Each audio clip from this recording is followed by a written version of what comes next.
Welcome to Pindar Poetry. We hope you learned something new.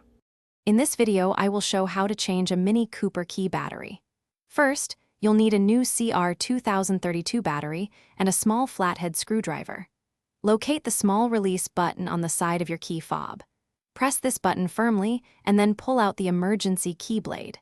This step is crucial for accessing the battery compartment without causing damage. Make sure you have a clear, well-lit workspace.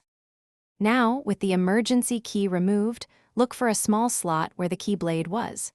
Insert your flathead screwdriver into this slot. Gently twist the screwdriver to pry open the two halves of the key fob. Be careful not to use too much force, as the plastic can be fragile. You should hear a small click as the halves begin to separate, revealing the internal components. Once the key fob is open, you'll see the old CR2032 battery. Take a moment to observe its orientation, noting which side is facing up. This ensures you install the new battery correctly. Use your screwdriver or a fingernail to gently pop out the old battery. Now, carefully insert the new CR2032 battery, making sure the positive side, usually marked with a plus sign, faces upwards. With the new battery in place, carefully align the two halves of your key fob. Press them together firmly until they snap securely into place.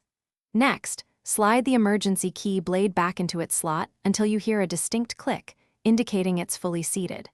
Test your key fob to ensure it's working correctly. Also, for an amazing home upgrade, check the description for a link to the Shark AI Ultra Robot Vacuum and other great deals. Thanks for watching.